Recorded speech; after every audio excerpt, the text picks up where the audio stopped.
here to talk about dYdX moving to Cosmos from Starkware. Welcome to the show.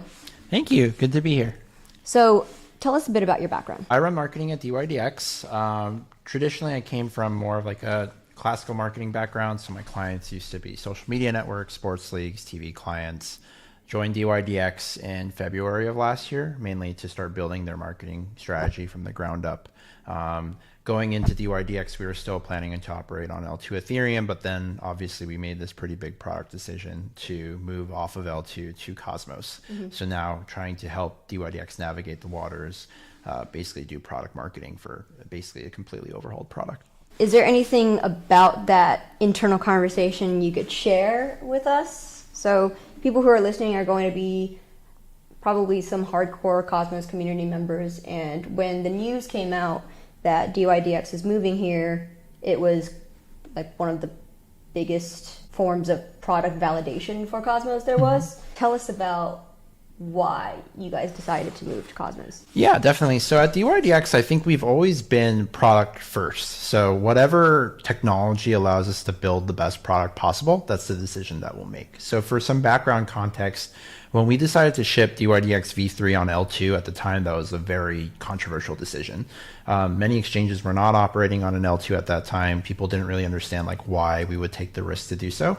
But from a product standpoint, it was pretty much a no-brainer because as a perpetuals DEX, we needed to have higher throughput and be able to scale. So offering more markets, higher technology that could handle like higher transaction speeds.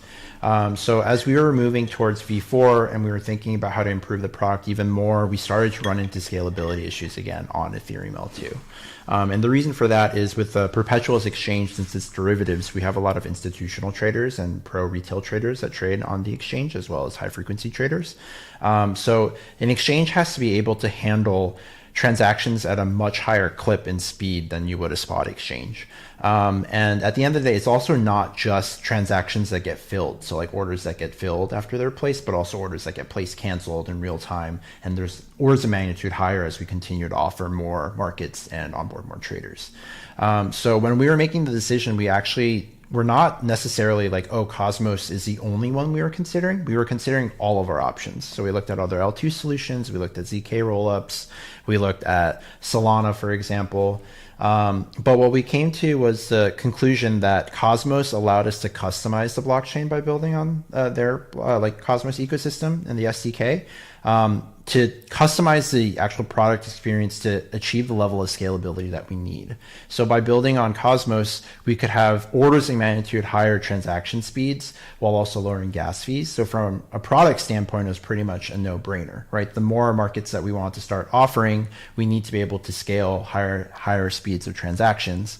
But also from like a decentralization standpoint, like our philosophy is that you're only as decentralized as your least centralized component. So right now, dYdX is a bit of a hybrid DEX. The order book, for example, is off-chain. And a lot of the reason for that is that the matching engine is the best speed and best like performance way of onboarding institutional flow.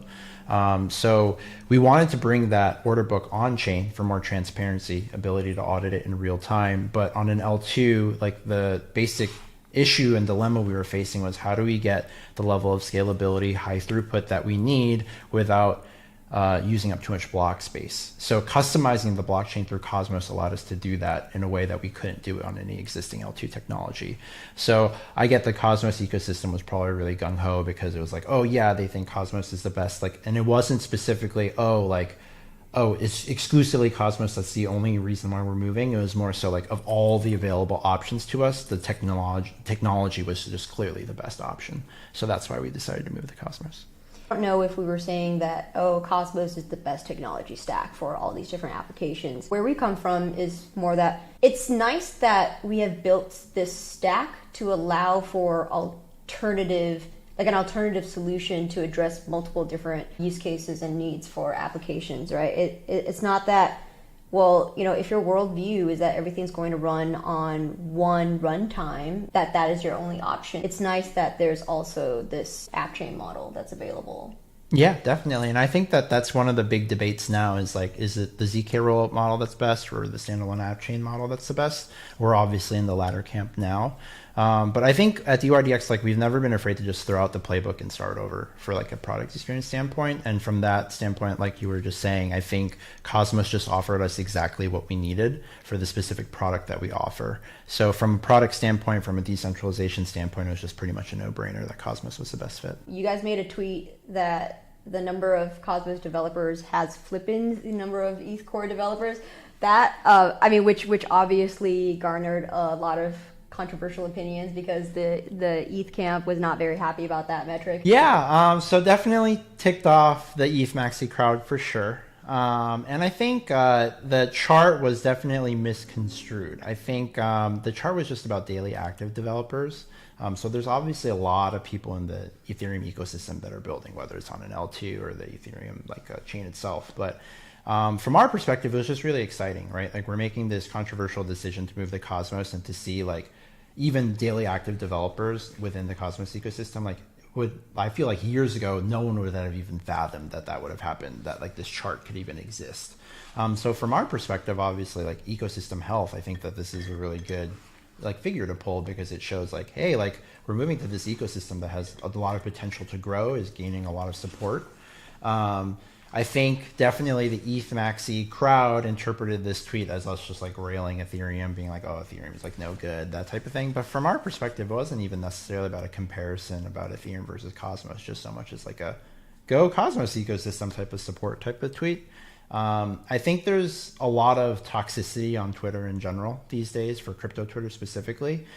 There's a lot of tribalism, I would say, that I've noticed as well. So like you have the DeFi maxi crowd, you have specific chain maxis. From our perspective, like I said before, I think it's just like you should just focus on building the best product, especially when you're in a build, like a bear market. The focus should just be on building. So maybe the specific tweet, the language was a little controversial, but at the end of the day, like we just want to see the ecosystem continue to grow. So like obviously Cosmos, we want to see that grow. We want to see the entire crypto system grow as well. So like we don't want this to be like a adversarial nature thing, like, oh, Cosmos has to grow at the expense of Ethereum or anything like that. But it was definitely interesting to just see the response that we got on Twitter when we put out that tweet. Yeah, it's something that happens when you attack their god, so to speak. You know, the same thing would happen if somebody in the ETH camp said anything like that about Bitcoin or whatever metric, right? Which they often do.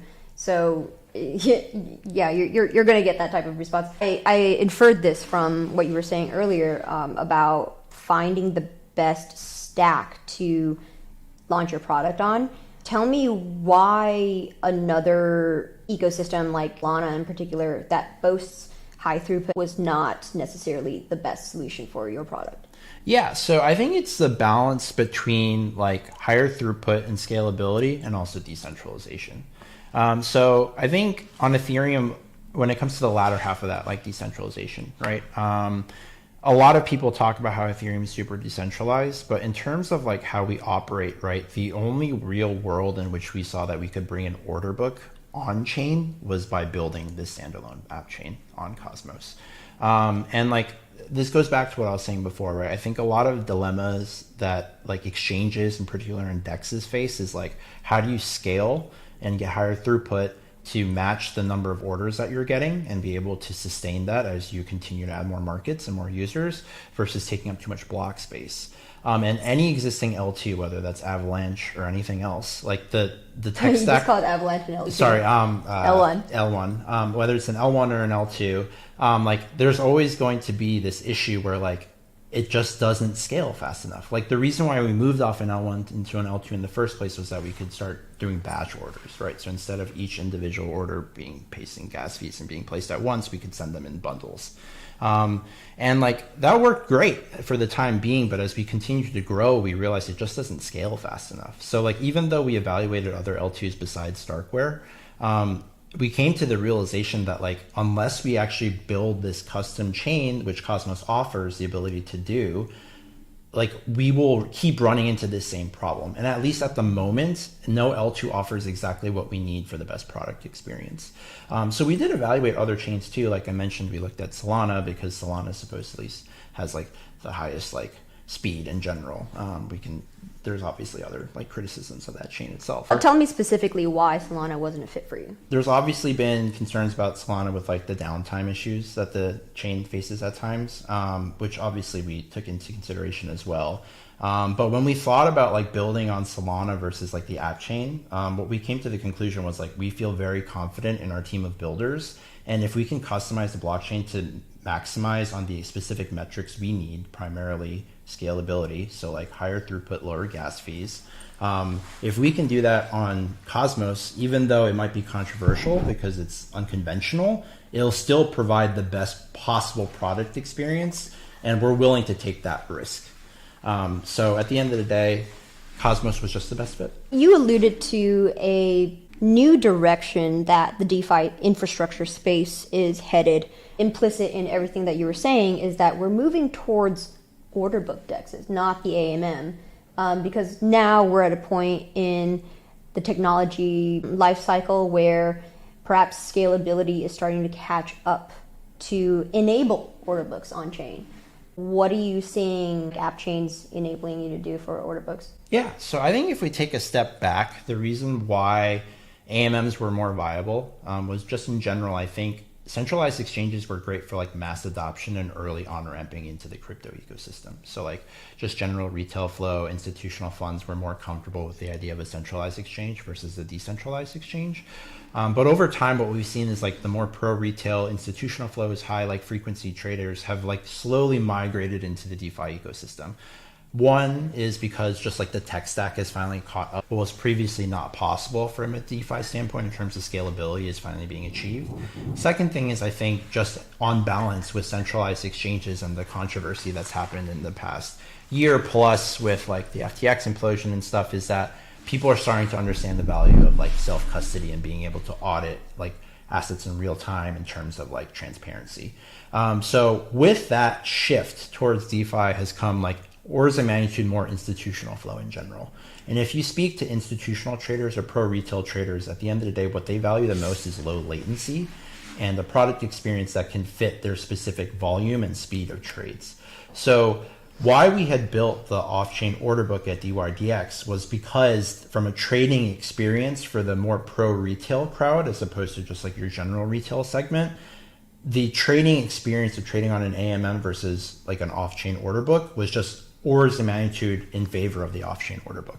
So now what we've done is like, in order to decentralize more to fit the DeFi ethos, it's important that the like order book actually move on chain, right? Because right now it's like an off-chain order book, so like the matching engine's all handled by us internally, but you can't really audit that as much in real time, and there's not as much transparency. And it's centralized. Exactly, and you're only as decentralized as your least centralized component.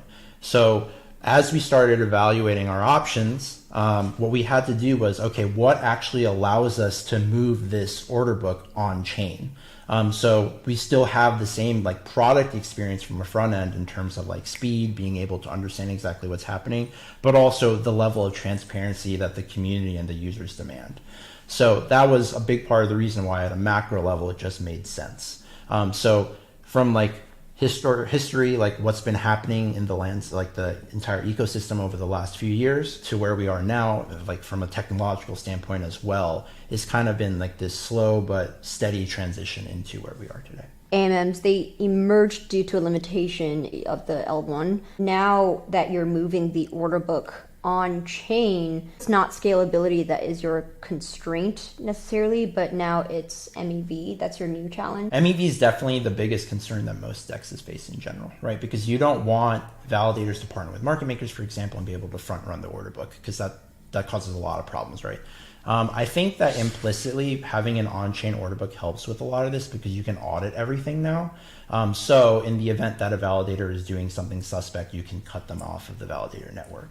That being said, it's definitely a real concern that we have to fix MEV. And this is something that dYdX is actually consciously working on right now, because I think that that's the biggest problem / challenge that we foresee for all of DeFi. All of DeFi, and specifically our standalone app chain. So if I'm being fully transparent, I think we just released a post about this within the last month. We don't have a concrete fix yet.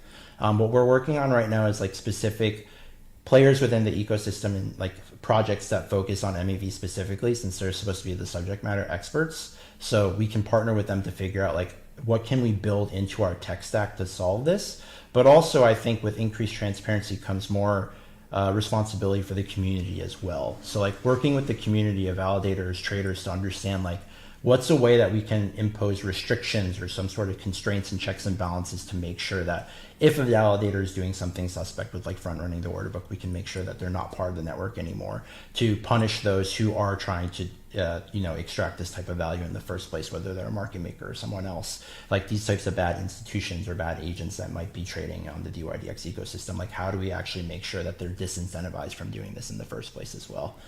So I'm optimistic within the next few months, by the time that we launch V4, we'll have a concrete answer for this. But right now it's something that we're actively evaluating.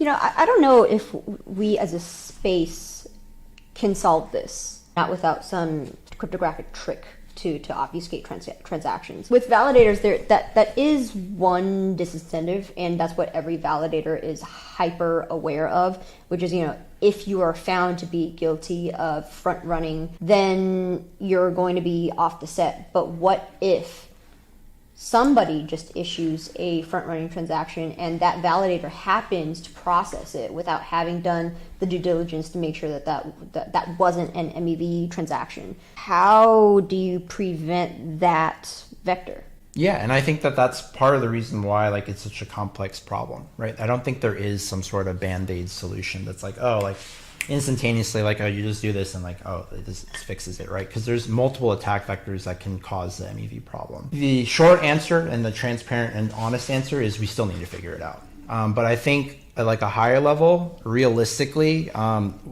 we are going to have to depend on our community as well as specific protocols that we work with to figure out within like the actual tech stack, like some sort of solution that like tracks it in real time, whether it's like a cryptographic solution or something like that, to figure out like what the attack vectors are, like conclusively, like what are the ways that like you can extract value in this way in the first place, and then how do we shut off those specific avenues, and then from there we'll figure out like what the best solution is. As you get more decentralized, like this is going to be like an issue, right? And I think that part of the reason why it's challenging but also exciting is like I don't think anyone in the ecosystem at all has figured out this, and this is something we're tackling head on. This is the crypto ecosystem's analog to the Wall Street's high frequency. You can't prevent someone from moving closer to the exchange. Can you speak to the Cosmos tech stack that you're building and how you're migrating over from L2 Starkware to your Cosmos appchain? So the timeline is that right now we're on our private testnet. The public testnet goes live by the end of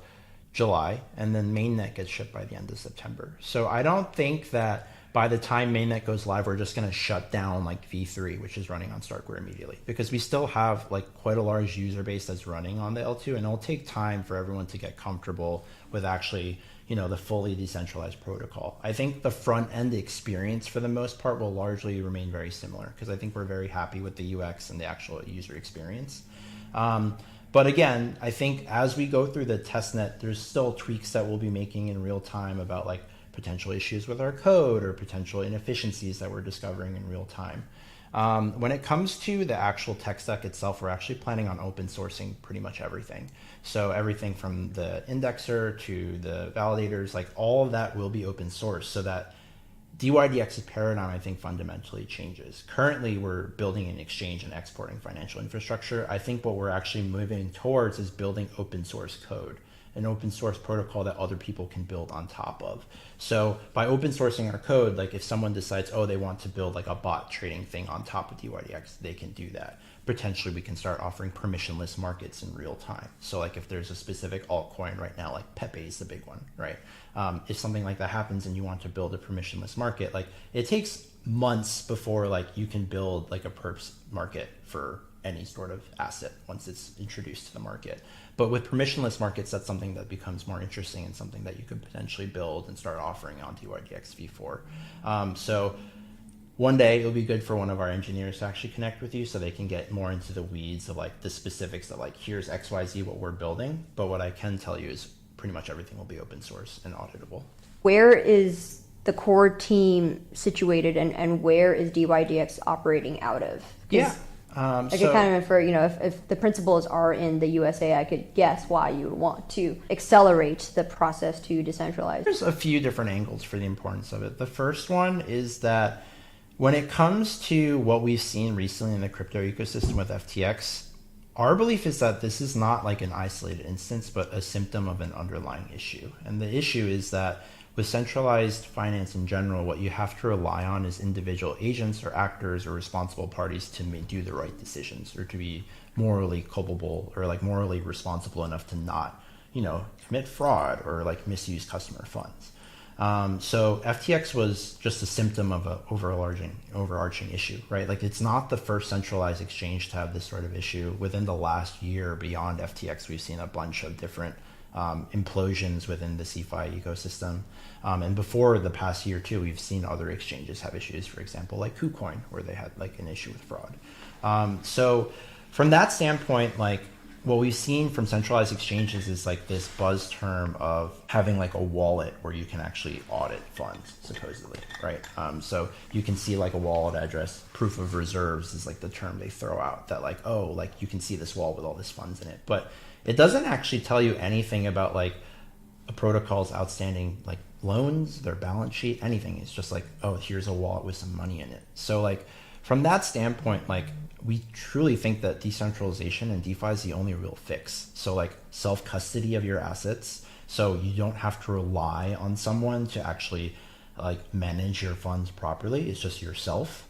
Open source code, transparency, being able to audit everything in real time. So for example, currently with the dYdX smart contract, you can actually audit where all the money is. Like, you go on Etherscan, you can check everything, as opposed to having to wait for like some sort of third-party vendor to do the audit report for you. So we strongly believe that DeFi is the only way forward. So like, for us, it was about how do we increase decentralization? So move even more towards decentralization, as opposed to this like hybrid DEX that we're operating on now. So that was a big component of it. But then secondarily, like, from our standpoint and our ambition as an exchange, we're not just trying to be the biggest DeFi exchange, we're trying to be the biggest exchange, period. So when we're debating like, okay, so how do we compete with like the Binances of the world? If we just move more towards like centralization, like, at the end of the day, what is our like real like product market fit? Like, what's our competitive advantage? Like, we couldn't really see one, but what we could see is that our unique standpoint right now is like the leading DEX in terms of volume is we're like as close to the decentralization as possible at the current tech stack, but we can continue to do that even more. And then once we do that, we achieve like the product market fit we need in terms of like what users are demanding in terms of increased transparency, self-custody of assets, but also like a stellar product experience. So like, you can still get the same level of low latency and high throughput that you might get on like a centralized exchange, but you get all the benefits of DeFi at the same time. So in terms of product market fit, like our entire vision and like mission in terms of democratizing access to like financial opportunity, and then like our overall space that we see in terms of the niche that we fill, and like what we need as an industry to move forward and prevent these types of scams, these rug pulls in general, what we thought was that this was just clearly the best path forward. You're saying dYdX is the biggest exchange even compared to Uniswap? Yeah, in terms of trading volume, yeah, we are. And I think that's largely because perpetuals and derivatives are just such a larger portion of like total trading volume than spot assets are. Because with synthetic assets, you just get a lot more exposure. So especially with like institutional flow and stuff, like with the spot asset, you're constrained by the actual number of physical assets available, right? So like, there's only a certain number of Bitcoin. But with the synthetic asset, since it's not actually like limited by the constraints of like what's available on chain, like in the sense of like there's a finite number of it, you can get a way more exposure with synthetic assets. So I believe like the ratio is like 60 to 70% of all crypto volume in terms of trading volume is synthetic assets right now. And of those synthetic derivatives, like perpetuals are by the biggest component of that. For TradFi markets, I think the ratio is actually closer to like 90% of all trading volume is synthetic assets. Right. So if you like look on like CoinMarketCap, for example, like Uniswap and us like switch positions every once in a while, but like we have by far the most trading volume. What are all of your products? Yeah, so I think we offer 32 to 34 individual markets for perpetuals. So obviously we have like the Bitcoin, Ethereum markets, but we also have like Solana, other altcoins. We have a healthy part of our exchange that's like largely institutional. So institutional funds, market makers, high frequency trading firms. We also have retail, like pro retail, like sophisticated traders. We obviously have our fair share of like degens who just want to like 20x on whatever altcoin and then throw money at something. So it's like a healthy distribution. I would say that dYdX definitely over indexes specifically on like the more pro retail consumer side than like the average retail trader. Because if we're being honest, like say you just want like to get a little bit of exposure to like Bitcoin or Ethereum, right? Like you don't know all that much, but like you're reading about it on the news. Oh, I want to buy a little bit of this and see where it goes. You're not going to start trading perps. You're just going to go to some centralized exchange or Uniswap or something and buy some spot. So I think our user base is definitely distinct from like your average like spot index, spot like exchange rather. So in that sense, I would say like the user base overlap is probably a little bit different than like a spot exchange or like a general centralized exchange. We're seeing a lot more mass adoption of crypto in general, and like any other like market, alternative asset markets, whether it's like FX, for example, or exotics, like you'll see people continue to flow into these types of markets as like they become more sophisticated. There's more different product offerings. So like right now people might just come into dYdX because they want more exposure, or maybe they're hedging. So like we're in the bear market, right? So like if you're holding a bunch of spot and you want to hedge against losses, you can go short on this asset instead. But by and large, I think that we're still at the cusp of mass adoption for like crypto derivatives and DeFi in general. So I anticipate that the trading base is actually going to get way more sophisticated over time, and we're already seeing this. Institutional investor capital came during the last bull run, 2021. Yeah. Finding alpha in that ecosystem was much harder than compared to in, say, 2016. Let's rewind time to 2017 when BitMEX was still a thing. Definitely DeFi is like a smaller portion of total like overall industry volume than centralized exchanges are as a whole. Like obviously we're one of the leaders in the DeFi space, but even then, like I think our market share is like never been more than like 5% of like the total ecosystem. And I think that that is largely because we haven't seen mass adoption of DeFi yet. So if you speak to our founder, Antonio, for example, he tells you that realistically, for us to get to the point where DeFi like truly surpasses cefi, it's going to take several more years. He doesn't think that the DeFi mass adoption really happens in like a year or two from now. It's more like a 5 to 10 year timeline. Yeah. And there's multiple reasons for this. The first one is in terms of the learning curve. DeFi just has a higher learning curve, right? Like if you would just want to go on like Coinbase and like buy like Ethereum, it's pretty simple. You just deposit some money, you buy it, and then you just hold it. Whereas with like DeFi, you have to like some sort of custodial wallet. You have to understand what your keys are. Then you have to deposit money like to buy some sort of collateral or something, or deposit into the exchange, sign the smart contract. So like there's definitely more barriers to entry in that sense that people don't really understand yet. The best analogy I have for this in terms of the mass adoption journey is like with brick and mortar banking. So when you first started in a bank, like way back when, you had to like physically go into a bank, deposit your money, withdraw the bank like money. Then it became internet banking, so people could go on their computers and then log into the portal and then manage their money that way. And then now you can even do it on your phone with mobile banking. But like each step along the way, like we had to educate users, right? Like our grandparents probably didn't understand like, oh, I can like go on my computer and actually do all this banking. Like you had to educate them. So like where we are in the DeFi like adoption journey right now is still very much like that education phase, like teaching people the value of self-custody, teaching them how to actually like use a custodial wallet and like collect your keys and like track them, make sure that you don't lose access to your funds. Like that's very much so where we still are in this broader landscape. And realistically speaking, I think the large portion of the user base is the younger people who are coming into crypto now. Like our grandparents probably are not going to understand like, oh, like here's my MetaMask, here's how I actually like use this thing. What they're going to do is like, oh, like I just want to buy a little bit of Bitcoin, see where this goes in like 5 years. But like the people who are coming into the ecosystem now are definitely adopting like a tech stack today that's way better than it was 5 years ago. We've seen so much innovation over the last year plus, and it's continuing to compound exponentially where like the technology is finally catching up, or like the actual infrastructure is improving significantly. So like the new adopters that are like in their teens now who come into the ecosystem like 5 years from now, like they're not going to regress technologically, right? They're not going to move backwards and adopt technologies that are outdated. They're going to start using the stuff that actually works much better. So from that standpoint, I think that's why we think like 5 to 10 years is a reasonable roadmap from like when we see like DeFi start to take like 20% plus market share of like total volume. But right now I think it's still a bit early. I'm going to move back to a topic that you briefly touched on. You said FX. So does that mean that dYdX currently supports foreign exchange trading? No, we do not. But I think theory that's, you would?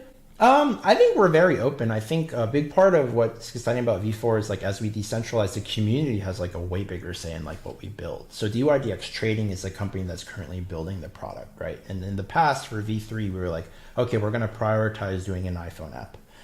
We're going to prioritize these markets.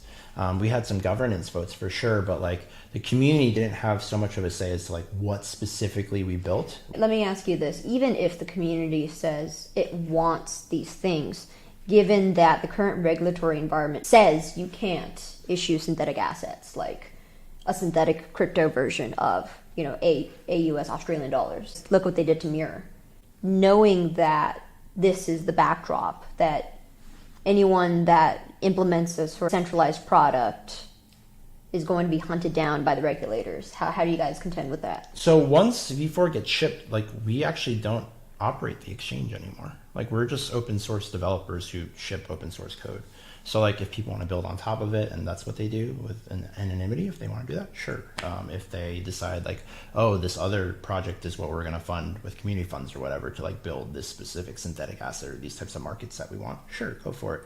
But I think very much so like the whole reason for increased decentralization is because of like censorship resistance, obviously part of that too, right? Like we don't want to be dYdX Trading is the one who makes all these decisions and like decides what like we build and like what markets we offer it in, like what countries. Like instead, like someone else, either the community or a DAO or some sort of organization actually starts deciding like these are the specific things that we offer. So I imagine on like a reasonable like timeline, what actually gets prioritized in terms of being built is probably like an Android app, specific perpetuals markets, maybe permissionless markets. I imagine that's what our user base cares the most about. But do I see a world in which like spot markets get offered or like other types of synthetic assets? Like sure. But I think the reality is like we don't make those decisions anymore. What citizenship is your founder? He's a US citizen. That's just interesting to me. US citizens currently founding DeFi products are still also apprehensive. And I think for good reason, right? Our standpoint is very much so that regulation is coming, but like it's still a little bit of ways off. I think right now the spotlight is on centralized exchanges for the most part in the wake of FTX. But dYdX recently hired head of policy.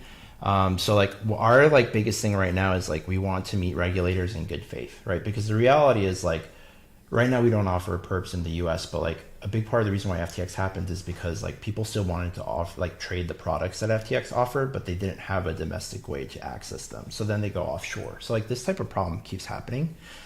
So what we want to do is meet with regulators and actually explain to them like, hey, here's the difference between DeFi and cefi. Here's the specific product that we've built. Here's the product in the overarching ecosystem and like why DeFi is important in terms of self-custody. But the reality is until like we actually have a seat at the table and like talk with these people and educate them, we won't have sensible regulation because you can't just blanket the DeFi ecosystem into existing financial regulations for like TradFi markets. And also like even the differences between like cefi and DeFi are so significant, right? So realistically, there's an election year coming in the next year. Like I don't think that like there's going to be like this huge overhaul of the system yet. I think we're still at the very much the intro stages, and like obviously there's been a lot of back and forth with the SEC and stuff recently. I won't comment too much on that. I think anyone who's been following it obviously knows what's going on. But I think our stance is very much so like education first. So like meeting with the regulators and the institutions to be like, hey, like this is what the ecosystem looks like. Let's make sure like if we're regulating it, we have an understanding of what's actually happening first, so that if it's regulated, there's like a sensible path forward. Because right now it's definitely regulation through enforcement as opposed to having like actual laws in place that can be easily complied with. Like it's really unclear what compliance looks like right now. So from our founders' perspective, like we've done everything we can to make sure we're as compliant as possible. So because we're a hybrid DEX right now, with trading being responsible for everything, we geofence users from the US out. Like you can't access our exchange if your IP is in the US. Right now, when we launch V4, the plan isn't to make it readily available to US users. But like, who knows, as the community and whatever DAO starts operating this, how this all changes. From trading's perspective, like, we will do what we can to meet with regulators to make sure that we meet them in the middle to so that we can educate them, help them actually craft legislation, hopefully. But like, will we be able to control it? No, like, we'll see what happens. It's funny how the result of this regulation by enforcement in the US has inadvertently sanctioned off the US from all DeFi protocols. Yeah, I mean, it's definitely interesting, right? And I think that as a result, we're starting to see some pushback even internally, like politically within like DC. Like the Gary Gensler trial, obviously, like we saw some significant pushback from other people, like regulators themselves being like, hey, like, we're going to push all these exchanges offshore. They're going to go to markets where they can compete, and we're going to lose access to like this entire industry if we're not careful. So I think like tides are definitely turning. Obviously, there's been some concerning news for like crypto builders in general in the US, but at the same time, like, we'll see what happens. You know, at the most we can do is meet with these people in good faith and be like, hey, like, let's try to see eye to eye. Like, it is true. Like, regulation is better than no regulation, but no regulation is better than bad regulation. So it's really just a question of like, how do we make sure they understand what they're actually trying to regulate so that they can like make a reasonable path forward for us to be competitive in the US and build here, but also like prevent these types of instances from FTX like influencing like a whole swath of users at the same time. So I think if people are of the camp like, oh, we should just regulate nothing, I think that's very dangerous for obvious reasons too. So the question is just like, how do we craft sensible regulation that we can actually comply with that protects users, but at the same time doesn't constrain builders so much that they can't build good products? There's actually a significant amount of DeFi projects that are banking on the next administration being friendly. Yeah, that's like one of the strategies for go to market. It's like, okay, hopefully the next time around is not so bad. Yeah. Which means that crypto needs to ensure that Senator Warren doesn't become. Yeah, I won't speak too much on that specifically. From our perspective at dYdX, we've very much been like, let's try to play by the rules and be as compliant as possible, right? Look what happened to Coinbase. Yeah, exactly. And then we see the Coinbase stuff, and it's obviously a little concerning. But I will say like something that concerns us too is also like there's some crypto projects that are just like, oh, let's break all these laws and then just do whatever we can to go to market, capture as much market share as possible, and then we'll deal with like a lawsuit. So if we like make $10 million, we get hit with like a $5 million lawsuit, we're still 5 million plus in the green. Our perspective is that that's really dangerous logic at the same time, right? So like, it's obviously concerning because it's so difficult now to understand what compliance actually means. But I do think like our philosophy has been like, whatever is possible to be compliant, we'll do that, so that we don't sacrifice like being shut down and then affecting our entire user base. So like, I think we'll definitely see over the next year how everything develops. Obviously, the big headline recently was that Coinbase sued the SEC. So like, we'll see what develops from there.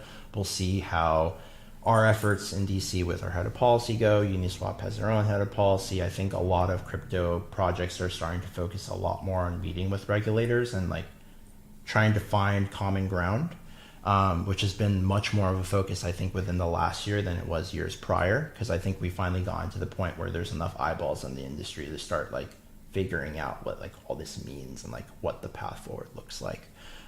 So obviously, there's reason for concern in the ecosystem. I think that that's all warranted. But I think it's also important to keep in mind, like, the only way that we can actually get to like the type of end state that we want is to actually work with them as opposed to being adversarial. How can our listeners follow up more about the developments of dYdX? We'll be posting blogs pretty regularly about different updates in terms of milestones for shipping the mainnet. I would definitely check out dYdX.exchange/blog, where you can keep an eye on all like the news in real time. We'll start to share more updates in terms of like different aspects of our open source code, the MEV problems we were talking about earlier. At the end of the day, like, we're just trying to focus as much on transparency and sharing as much information as possible. Like, our mission here is to be as decentralized as possible, like I said earlier. So keep an eye on the blog. We'll continue to share updates, and mainnet gets shipped by the end of September. So we're really excited for everyone to catch up and figure out what they like about our product, if they want to use it, and if so, great. Thanks for coming on, Nathan.